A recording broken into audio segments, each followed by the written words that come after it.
Welcome to The Mountain in Us, a podcast where the journey gets its voice. I am Transcends, your host. Here we greet the thrills, jolts, ascents, and descents of our uncharted adventures. Hello, everyone.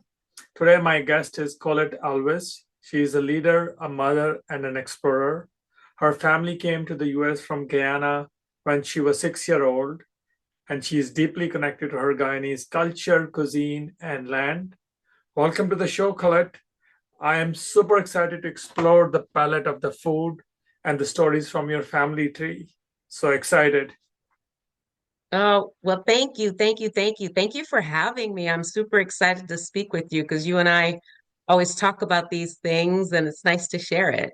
Growing up in a very multiculturally diverse household on the East Coast, coming from Guyana, was interesting. I now live in kind of like the suburban jungles of LA. I live outside of Los Angeles and I really enjoy living in Southern California. The weather is more is closer to the Caribbean weather, so I love that. Me and you have talked about this a lot, but I always confuse Ghana and Guyana, and you have corrected my geography here. But I want you to take a minute or two, educate our audience where in the world is Guyana at, and the weather and just the anomaly that it is, not the anomaly, but the uniqueness that it is one of the only English speaking countries in South America. Can you please? Yes. Oh, I'd love to. Yeah, because a lot of people have never heard of it.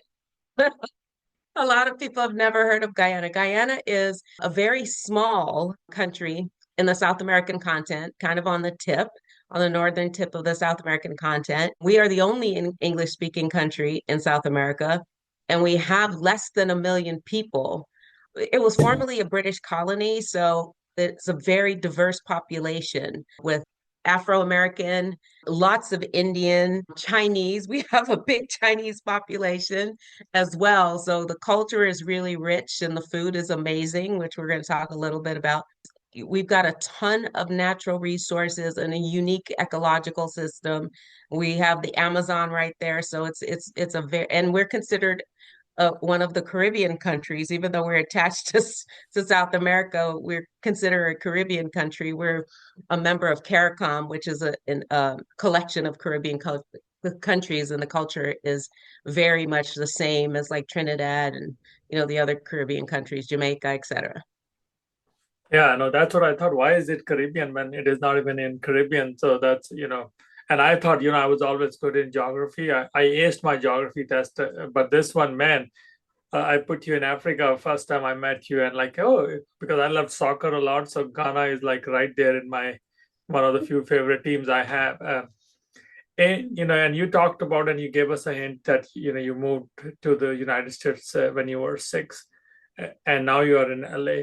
Walk us through that journey of living, coming from a small country to a, such a big and diverse, at least in geographical terms, we are way we are a huge country, right? So give us a like a periscope view of your journey, ups and downs, and and what you're up to these days.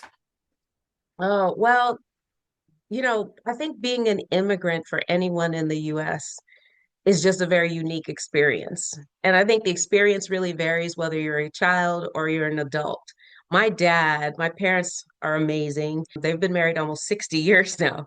And he came here because he was an electrician at home and wanted to become an electronic engineer. He wanted to go to school. And so he came from a tropical country to the winter of the East Coast. And he's got some great stories about how his mustache was frozen as he was working on electrical wires outside in a blizzard and stuff like that. But, for me as a child, children are typically uninhibited and we're very resilient. So I came here and I was able to come to this country that was completely different from our country. The weather was different, the food was different. The English, the way that we speak was different. Even though we're a British colony, we speak patois, much like Jamaicans, Trinidadians, the whole thing. So the one thing that every child wants to do the most is fit in. And I did not feel like it was very challenging to fit in. We moved upstate New York, and I look very African American, but I am African American, but I'm also mixed with these other cultures. My mom is East Indian, so it was just very different being able to fit in a predominantly Anglo-Saxon area.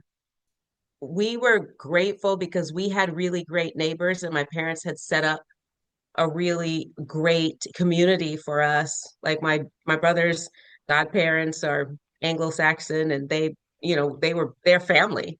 So it was just different. The food was different. That was one of the biggest things. We didn't have hamburgers. We didn't have fries. We didn't have Yeah. sandwiches like that. So the Uh, beauty of yeah, when you have diversity and when you have so much hodgepodge in the in the growth and in the multicultural ways you're speaking, that the cuisine is not just exotic, but the cuisine is so full of flavor, right? And that's where we are here to talk a little bit, not a little bit, but a lot about today. And yes. you talked about your love for cooking when we were chatting the other day. Give us, and you were telling how the sisters in the house had to split roles and responsibility, and cooking was your kind of your chore. How did cooking became the love of your life? Yeah, you know what was interesting? So, um, in our Guyanese culture, the kids are very involved in uh doing housework and all the things we learn by teaching, by helping our moms, etc. I mean, I would help my grandmom, clean the house and scrub floors, and we get up super early before it gets hot and do all those things. And so I also would cook with her even before I came to this country. So I think that I loved, and Taryn and I have spoken about this. I ended up loving cooking because it was just a connection. We were together, we would talk, and it was just my time with my grandmother, but also with my mom. My sister and I had responsibilities. One of us had the kitchen, and one of us had the house. So one of us had to do the housework, one of us had to do the stuff in the kitchen, clean the kitchen, cook the food, that kind of stuff. And I think I kind of started at like 9, really cooking. And so my mom would do that, and then she would tell us, okay, you guys have to switch. So I think it was smart because you had to learn both things. Well, I cleaned the house, and I was like, I do not like cleaning this house. It takes all day, and there's no joy in it for me. And what was funny is my sister actually liked that, because she's a very mellow person. She would linger it out and make it take all day. And I'm like, I need to get done. That's so, that's so interesting. Yeah, so what you can spend the whole day cleaning, but you can't spend the whole day cooking unless it's Thanksgiving or something huge. right. Exactly. So when it was time for us to switch, like every month we would switch, we would go behind my mom's back and I'd go, okay, look, I'll do the cooking, you do the cleaning. And my sister was like, sure, that works for me. Well, So, do you have a memory of what was the first thing you cooked that came out amazing and you were like, man, I got it. gosh, I don't know that I really do. You know what I do have a memory of is that when I was in junior high school here, like the seventh grade, I actually took home economics, which was American cooking. And that was a big memory for me because I aced the cooking. And then the other part of home economics was sewing. And I got like a D in the sewing and got like a B in the class Hmm. because I aced the cooking. Yeah. Yeah, the good thing is there is no very little swing involved in cooking. So Exactly. Or it would be terrible. I do have a memory of the one thing that I made that didn't turn out well. So my former husband had this recipe for what it was called eggnog pie. And I love eggnog. So I was like, sure, I'll try because I love to cook anything. And I don't ever follow the recipe. I always throw my own stuff in there. But this time I really followed the recipe. But I kept baking it and it never solidified. And I was like, what is going on? And I kept baking. It was like supposed to bake for 45 minutes. I'm now like 3 hours in. I'm like, I don't understand what happened with this pie. It's like water. And Then I found out I was supposed to put like 2/3 cup of water and I read it wrong and I put like 2 cups of water. And that's why it never slipped. So that's the one thing I was like, the one thing I remember I didn't make well. I baking is, so I learned I can't do exact measurement cooking, so I shy away from baking. I can never bake a cake because I know it. I would have the anxiety of the measurement and the anxiety of not seeing it. So I can do No. little baking. I can do, potato. I can do maybe a fish, but not baking. No, you and I are going to have to bake together. And baking's super easy and it's creative. It allows you to be, and you're such a creative person. It allows you to be creative. No, I that's on my to-do. I'm going to learn it slow and steady. I love my mom cooked the best cakes say, on the planet, I would Mm. say, and her cakes were crispier with walnut and all other things. And I don't like I like those, and I still have found memories that where the town that I grew up in, we didn't have bakery where you get birthday cakes. My mom would bake us a cake for our birthday, and she had this uh, oven that was gifted to us by one of our good family friends, and I still it's like a donut shaped electric oven that you could cook. But anyhow, we'll come back to that later. But you also, you shared this with me, and I want to just also hear it from you back again. Is that you when you're a lot of time in your, especially after when you were expecting your son and when you had your son, you had to go through some challenges, and that grounded you. I just want to hear that story for our audience, that how you see the future is very important to know, and food is sometimes also our future. And I just want you to share that little bit of snippet that you shared with me yesterday, talking about how you thought, how your faith has helped you stronger and moves you to be a better human always. Oh, well, thank you for that. Well, faith is huge, huge, huge to me. I look, I don't even know how to describe how important it is, but for me, one of the key experiences in life that really solidified my faith was I, and I think I mentioned before, my son has spinal muscular atrophy. He's in a wheelchair, but he walked and he's brilliant. He walked and did everything super early. Um, Started saying words at 4 months, walking at 9 months, everything. And then about at 15 months old, he had a really bad, like that winter flu. But when he recovered, he would put his finger on a wall to kind of walk.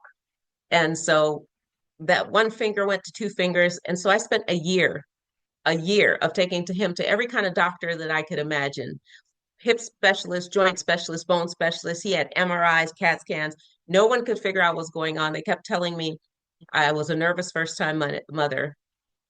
Long story short, I was at the last place I can think of. And I'm the person that always says to people, isn't it a gorgeous day? Just enjoying nature. And I was sitting out in the atrium after they told me there's nothing wrong with him. I'm just a nervous first time mother. And this man comes out. I don't think I've told you this story, Taryn. A man comes out and sits next to me. I'm not a crier. I felt like I was going to cry because I didn't know what else to do. He sat next to me and he says, "Isn't it a gorgeous day?" Like he pulled me out of my little pity party. And I looked up and the sky was blue and I was like, "It is a gorgeous day."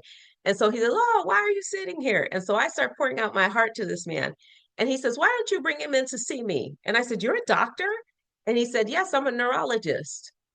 And so I did take my son in to see him. And he says, "Okay, we have to send him." That's what I thought. We have to send him someplace else to get a muscle biopsy. They have to take some flesh out and do the pathology. So we did. But he said, "I want you, Collette, there are things we can do." And I had to force him to tell me what he thought it was. And because after a year, I just need some information. And he said, "Don't be upset because when you read it, it's bad." So I read SMA, read about it, and I was like, "Oh my gosh."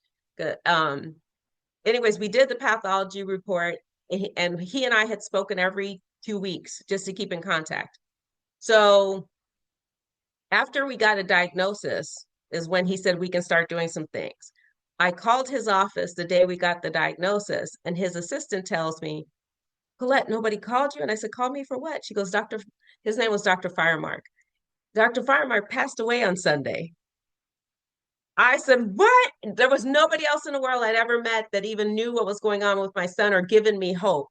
I felt like he was an angel, and I really felt like that was God just guiding me to an answer. And all the doctors were telling me my son wouldn't even live to be 4 years old. Except my pastor I used to go to Crystal Cathedral. I used to teach Sunday school, do different things. He said, Collette, he will be fine. Give him this letter when he's 13. And I'm sitting here going, but they said he won't be for, you know what I mean? Like you got to Yeah. believe. And so long story short, that was able to get me on a path of where I had faith, I had courage, I had like a promise that something was better, and I leaned into my faith. And my son is now 29 years old. He's got his master's when he was 23. He's working in the NBA in the front office with one of the pro teams. He has taught at UNLV about sports management and sports marketing. He's phenomenal. And I have a daughter that's just as phenomenal. No, But she's 23. But yeah, but my faith is unshakable. thank you for sharing. It puts us as humans, as just as life is, it rebounds the life and rekindles you when you can see. And you know celebration of life in many ways is both in ups and downs. But when we know that we have love and a bond that can survive and through anything that is going to happen. And sometimes we do not know, right? And when people that we love, especially our kids and our family, we care a lot more about them than our own self in many times, right? And Yes, yeah, absolutely. Yeah.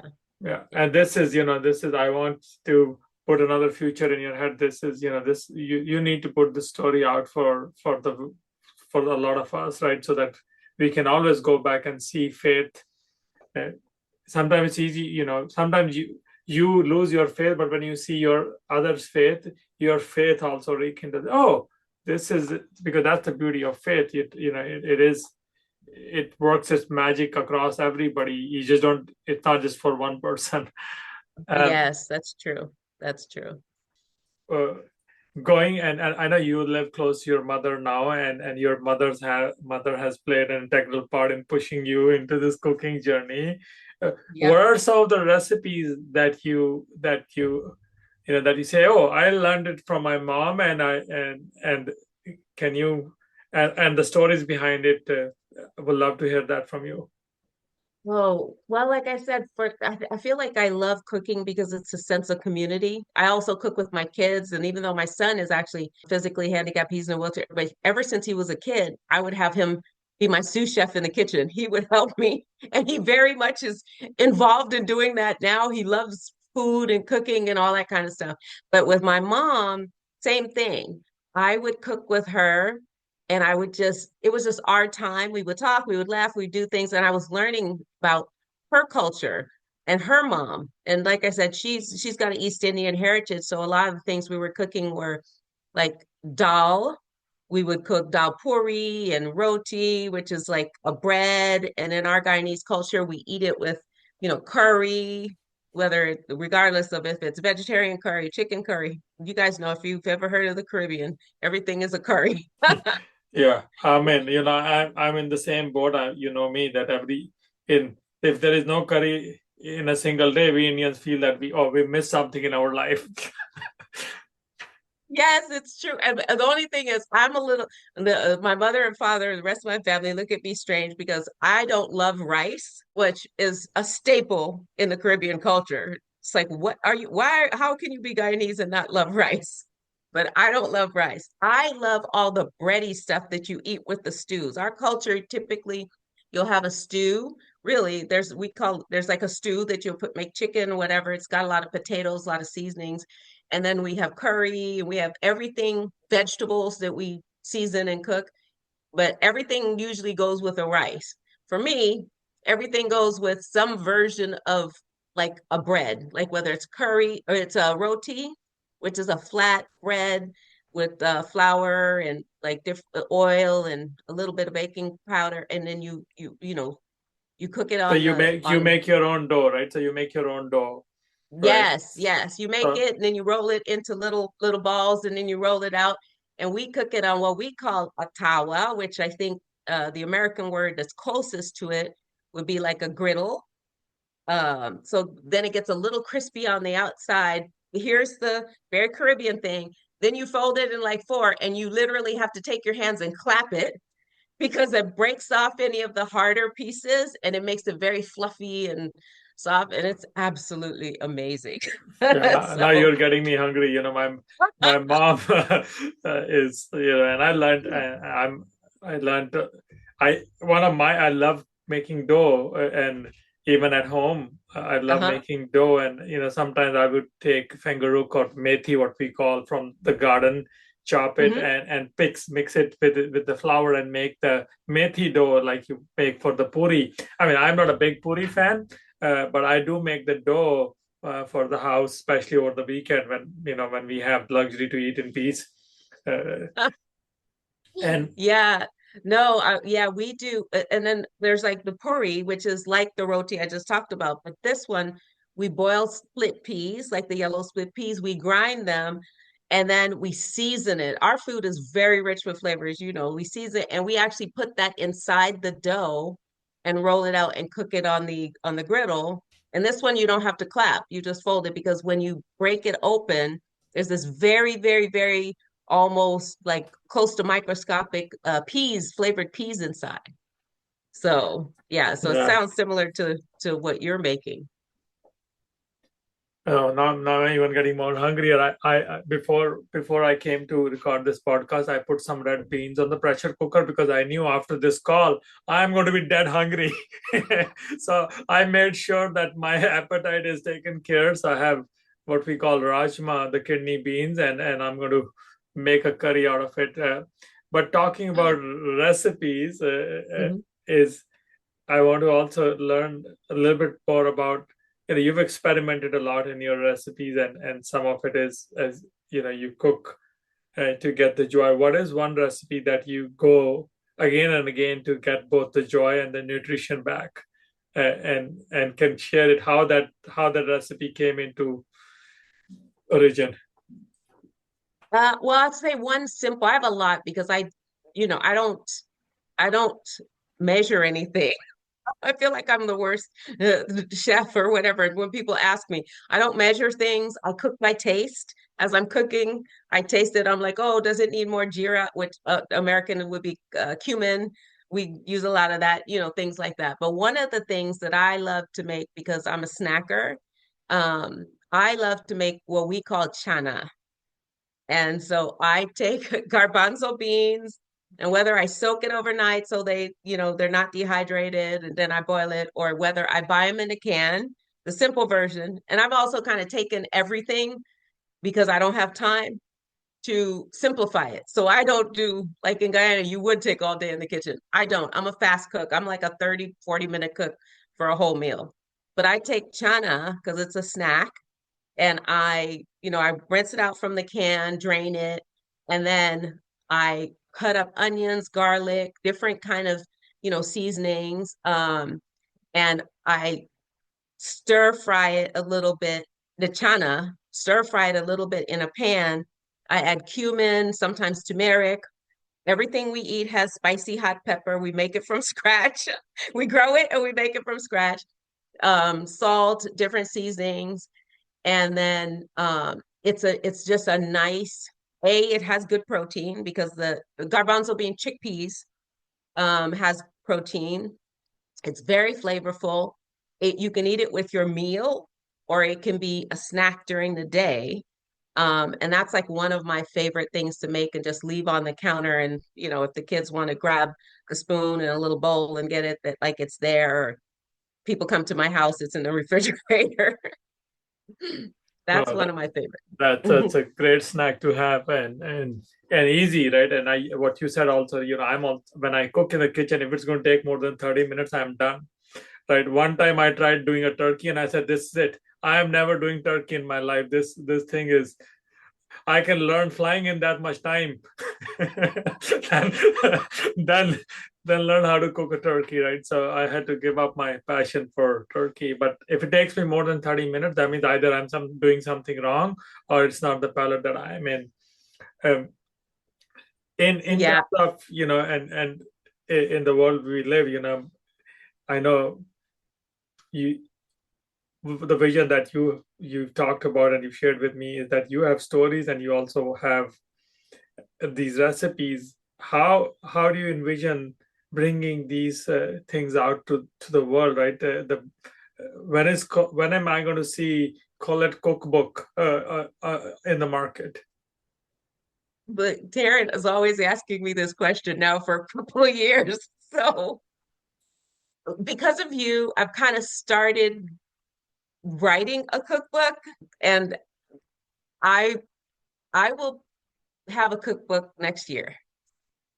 But January 2026, I will have a cookbook because you have inspired me with, oh, I love your poetry, and I've been blessed to be able to even read pieces of it on it. So and you have pushed me out of my comfort zone.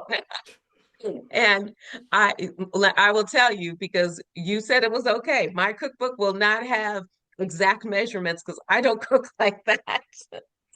But Yeah. it'll be fun and inspiring, and you will help me write it because you've already promised. So Yeah, no, I don't know what I'm getting into, but I know I'll get a lot of delicious meals. yes, yes. So we'll write it and then we'll meet up like we talked about, and we will cook a few things, take some pictures to include in the book, and then it'll be community. And maybe your wife will also teach me some things. Yeah, no, it's a lot of the Punjabi cooking and the flavors of Guyanese cooking are they are, even though they are diagonally so far away from each other, but just the British influence of having people from East India come to Guyana has, we also have the same flavors, right? There is Yes, nothing, like if there is no roti, there is no Punjab, right? The Punjabi exactly. people, right? The roti is our bread and butter in Yes, many ways, right? So when they say bread and yes. butter, in many ways, I think they're saying roti and butter because that's what most Punjabis love. Roti and butter go together. Yes, I love it. I love it. And my mom is very picky when she comes to my house if we're going to eat Indian food. We have to find the right place to buy from. So we have like one Punjabi place that we buy from, and those guys know us and they know what we get every time because there's no other place I can go because she'll tell me, this is terrible. Why are you bringing so Yeah. Going a little bit back to how you also talked about Ghana and now you're in California. I want you to transport us to Ghana, a typical family in Ghana when they are cooking. What are they sourcing from in-house and what are they sourcing locally? And then also move us back to California then and talk about where do you get your stuff, what do you grow in-house, and just give us a picture of both sides of the land. Okay. Yes, Guyana. You did it Guyana. again. See, But Guyana. that's okay. That's okay. So, That's my learning. I promise I'll be done by next episode. It'll be Guyana, not Ghana. oh my gosh. Yes. Okay. So in Guyana, it's everything, really everything. I just love it because everything is either grown by you or you're going to the market and you're buying it fresh. And when I say market, like we have open markets where people grow things or they catch things and it's, you know, right either under a building or on the roadside. And, think Caribbean pictures that you see with all these fresh fruit and vegetable. So whatever you want to cook every day, it's completely fresh. If you want fish, you can go to the market or you can catch your own, but you can go to the market. Even, chicken, things like that, it's fresh. So everything is very fresh. And I love that because you know exactly where it's coming from. It's typically not a ton of pesticides, all that kind of stuff. And it's just better for you. think Caribbean culture, really, honestly, the pictures that you see with like mangoes and all the different fruit that I don't even see over here, you just go fresh and you buy them and you eat them or you grow them. So that's where we source our food from. Here in Southern California, I have found in order to get some of the foods that we have at home, it's not the typical grocery store. I mean, we have Vons, Albertsons. I'll go there. I find more things at Whole Foods, but then I have to go to a lot of like the Asian stores, like Ranch 99 or 99 Ranch Market, like because they have things that we have at home. Like we have something we call bora, which they call long beans, and so I go get that from there. Typically better quality eggplants I go get from there. Also something that we call Corilla. Typically I'll go to the Asian stores and they have it, they call it bitter melon. So Yeah. also I'll go to the Mexican stores, The funny thing you say about Karela, one of my mother recipe, the Karela bitter gourd, she would cut them because it's a long elongate and then stuff it with potatoes. And then you have to, and she would sew it and then deep fry it, right? And or stir fry it. So that would be like Karela that is, it's like filled Karela. And that's one recipe when you were saying sewing and cooking doesn't go together. That pushed me to that memory when my mom, and still she's it's my father's favorite dish. He loves Karela and with yellow dal. So in our house, the yellow dal, Karela doesn't go alone. It goes Yeah. with the yellow dal and Yeah. roti typically, and a lot of onion on the side. Oh, I've never had it like that, and I'm excited to try it now. Yeah. I'll We get you the don't, recipe from my mother. I'll ask her how she does it. But I know the reason I know it that when you eat it, you have to remove the thread, and and and and and that's because you're deep frying it. You don't want the potato then settle. yes. Well, it's definitely an acquired taste. It's one of my favorite things. My siblings don't love it, but one of my brother was born, and even though he eats a lot of Guyanese food, he was born here. We have a very culturally diverse family. My sister-in-law, my brother's wife is Korean. And so we've got been introduced to some amazing Korean food. So I'm really blessed to be able to, but yeah, I love they call it bitter melon because it is a bitter, but it's very good for you. It's very, very, very good for you. When a family has a high blood pressure or anything like that, there's a juice my mom will make out of it. She grows it in her yard. She'll make Yeah. this juice, she'll blend it, she mixes it with lemon and ginger and some salt, things like that. And then you drink the juice every day, and it will literally lower your blood pressure over the course of a week. Yeah, I think what I've heard it's also good for diabetic patients because it doesn't have that much. It is bitter in taste, so it neutralizes some of the extra sugar that the modern food puts it in our palate. Um, Yes, yes, yes, yes. um, Yeah, so those are some of the places that I go. Like I said, predominantly locally, like Whole Foods is one of my favorite places. The Ranch 99 market, the Asian markets, H Mart, and then also the Mexican markets, Cardenas and things like that. Another favorite place.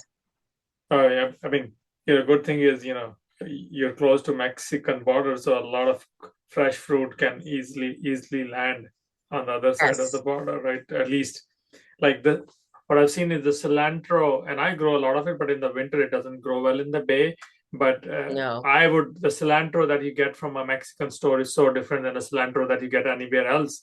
It's more potent, and I know a lot of people don't love cilantro, but I like the way, if you can put it in a stir fry or in the curry, it just comes out pretty good.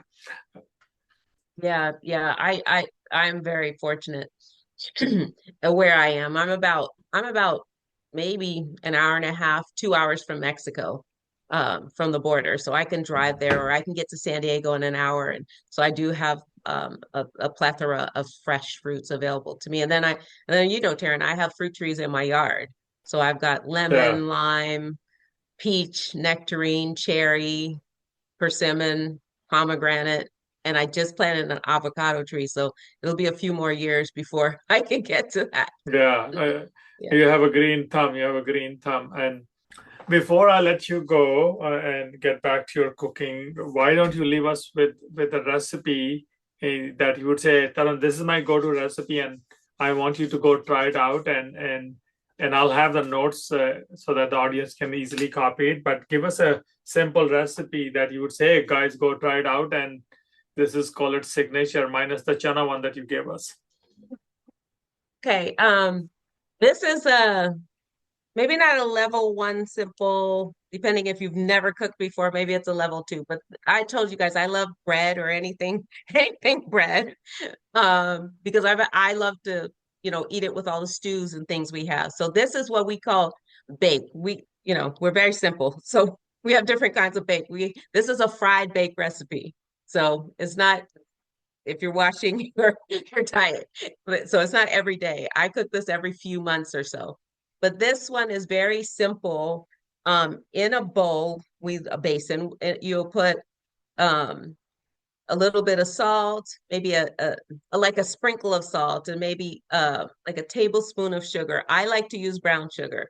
I use a little tiny bit of butter, and I actually like to use a little coconut milk or carnation milk because I feel like it's heavier than the regular milk, and a little bit of baking powder. So maybe a maybe a teaspoon of baking powder, depending. And then I take that and I mix it all up with a little warm water. And so you'll see the baking, it's kind of cool science project for the kids. You'll see the baking powder start to foam. And then once that's done, I start adding in flour. Very simple. I add in the flour and then I take the flour and I knead it, make it all, smooth. And then I roll it into little balls. I'll heat up some oil on the stove. I like to use like a grapeseed oil, a high heat oil. It's better for you than some of the other ones. And then we take the balls, you roll them out into maybe the size of like a hamburger, a small hamburger, not the huge whatever ones. And then you fry it. And what will happen is it'll start puffing up into like fat bake. Some of them will be flat. So we eat, and then you take it out. You put it on a paper towel, and it absorbs some of the oils. But that's it. That it's baked. And so how we eat that is we'll either eat it with curry. You can eat it with eggs in the morning. If you depending on your culture, like we have corned beef. Sometimes we will make with it with lots of onions and garlics, and you eat it with that. Um, you can eat it with anything. You can eat it by itself. But that's Yeah. one of my simple favorite ones. Oh, this sounds delicious and appetizing. And I'm going to give it a try. I'm going to see how it comes out. And good thing is I can make a dough, so I can make a good knitted dough. So all I have to just uh, figure out where my baking Perfect. soda is. No, this is great. And No again, baking baking powder. powder, not the Yeah, soda. and See, I'll send you I because of you, I've started trying to like write down things. I'll send you a semi recipe yeah, and you can see how it goes. yeah. I would have screwed up because anything baking, I told you I have zero knowledge in baking. So baking, I always do that. Baking soda and baking powder are different salts because I use a lot of baking powder to clean up the. I don't know if I told you, like I like my sink to be stainless steel sink to be Clean. always be clean. So I clean it Uh-huh. with baking powder and lemon because I just don't like any No, baking soda, right? baking powder. I think it's You use baking baking. soda, baking soda. I don't know what Okay. some baking thing. Let's put it this thing right now. I'm going to get into yeah. Mhm. But anyhow, there's a big Costco bag that comes which shows like, oh, you can put it in laundry and whatnot. I do I not know buy what. the same one. That's baking soda. That's baking soda. Okay, got it. Yes, yes, I buy the same one. Got it. Cool. No, this is good. And again, thank you again for coming. And we'll have you next time and talk more about uh, something that's again dear to our heart. But thank you for bringing these stories. And I feel so warmed up and so hungry now. But thank you. This is great. Any last No, word for our audience before I let you go? thank you for having me. This was a lot of fun. It was just one of our conversations recorded, so that was a lot of fun. And just thank you for being such a great human and such a great friend to push us out of our comfort zone and just make sure that we stay connected. I appreciate you very much. Thank you, Collette. It means a lot, and you know me, right? That I'm the first person that's going to take that cooking book and put it right in front of me. And books have means a lot to me, since not because I wrote a book, but more and more I realize that if we don't write, nobody else is going to write for us. Yes, it's true. It's true. And you've impressed that upon me. And I absolutely love your poetry. I love your book. I love it, really. Yeah. Oh, thank you. Enjoy your lunch, and I'm going to get back to my rest of my cooking and make a delicious curry and go through my memory lane of what we just talked. And thank you to your mother especially, for giving you that oomph to be here where you are today. Yes, I'm grateful for my family. So thank you. Have a great lunch and we will speak soon. Thank you, Colette. Thank you for joining us on the Conversation Trails of the Mountain in Us podcast. Each episode here is crafted with love, adventure, and reflection. We hope you have enjoyed this one, and we welcome your thoughts on it. And if you want to be on the show, feel free to reach out.